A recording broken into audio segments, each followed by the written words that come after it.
Pernahkah kalian memperhatikan susunan buku-buku yang ada dalam perpustakaan? Tentu kalian akan melihat buku-buku yang tersusun rapi dan dikelompokkan berdasarkan jenisnya. Buku-buku yang berjenis hiburan seperti novel atau komik tidak akan bercampur dengan buku pelajaran. Buku pelajaran pun juga akan dikelompokkan lagi. Jadi buku IPA sendiri, buku pelajaran IPS sendiri, buku matematika sendiri, dan lain sebagainya. Nah, pengelompokan buku tadi itu tujuannya supaya kalian mudah menemukan buku-buku yang kalian inginkan. Sama seperti makhluk hidup. Makhluk hidup juga perlu dikelompokkan agar kita lebih mudah untuk mempelajari keanekaragaman makhluk hidup. Pengelompokan makhluk hidup inilah yang dinamakan klasifikasi. Lalu, apa sih tujuannya? Oke, tujuan pengklasifikasian makhluk hidup itu antara lain yang pertama, mendeskripsikan ciri-ciri makhluk hidup sehingga dia mudah dikenali. Kemudian yang kedua, mengelompokkan makhluk hidup berdasarkan ciri-ciri tertentu. Yang ketiga, mengetahui hubungan kekerabatan antar makhluk hidup. Dan yang keempat, mengetahui evolusi makhluk hidup atas dasar kekerabatannya. Selanjutnya kita akan bahas sistem klasifikasi makhluk hidup. Ilmu yang mempelajari tentang sistem klasifikasi makhluk hidup ini dinamakan taksonomi. Klasifikasi ini dapat dilakukan oleh siapapun ya, tergantung dasar klasifikasi yang digunakan. Bisa berdasarkan persamaan dan perbedaan ciri atau sifatnya, bisa berdasarkan hubungan kekerabatannya, dan lain sebagainya. Nah, saat ini diketahui ada 3 sistem klasifikasi makhluk hidup. Yang pertama ada sistem alami, yang kedua ada sistem artifisial atau sistem buatan, dan yang ketiga ada sistem filogenetik. Sistem alami itu merupakan sistem klasifikasi berdasarkan sifat morfologi atau bentuk fisiknya.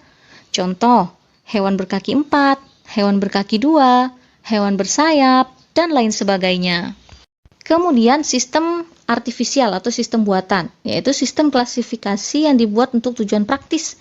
Misalkan, pengelompokan makhluk hidup berdasarkan kegunaannya. Contoh ya, tanaman jahe, tanaman ginseng itu dikelompokkan ke dalam tanaman obat, sedangkan tanaman mawar dan melati dikelompokkan ke dalam tanaman hias. Kemudian, sistem filogenetik ini merupakan sistem klasifikasi berdasarkan kekerabatan antar organisme. Dalam melakukan klasifikasi, makhluk hidup dikelompokkan dalam satu kategori tertentu secara bertingkat yang disebut dengan takson. Semakin tinggi tingkat taksonnya, maka anggotanya semakin banyak, namun tingkat kekerabatannya akan semakin sedikit, dan persamaan ciri-ciri yang dimiliki anggota-anggotanya itu juga akan semakin sedikit. Nah, ini ada tingkatan takson pada tumbuhan dan hewan. Pada tumbuhan itu ada regnum, kemudian divisio, klasis, ordo, familia, genus, dan spesies. Kemudian pada hewan itu ada kingdom, phylum, klasis, ordo, familia, genus, dan spesies. Selanjutnya kita akan masuk ke aturan tata nama makhluk hidup. Biasanya, penyebutan nama makhluk hidup ini bergantung pada daerahnya. Daerah yang satu dengan daerah yang lain bisa jadi penyebutan namanya berbeda. Untuk itulah disusun aturan pemberian nama ilmiah pada makhluk hidup yang berlaku secara internasional. Nah, aturan itu disebut dengan binomial nomenklatur. Bagaimana aturannya? Oke, yang pertama, terdiri dari 2 kata. Kata yang pertama menunjukkan genus atau marga dan kata kedua menunjukkan spesies. Contoh nama ilmiah dari burung merpati, Columba livia. Columba itu merupakan genus atau marganya, sedangkan livia merupakan spesies.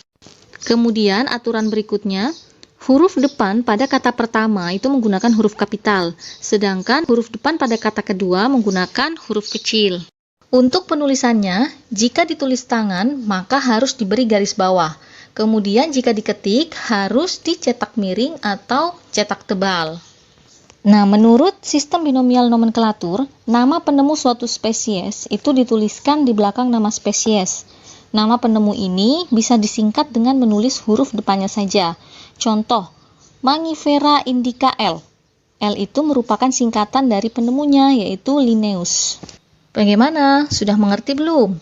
Kalau sudah, Sebagai bahan evaluasi, coba kalian cari 3 hewan dan 3 tumbuhan yang ada di sekitar rumah kalian. Kemudian carilah nama ilmiah dari hewan dan tumbuhan yang kalian temukan.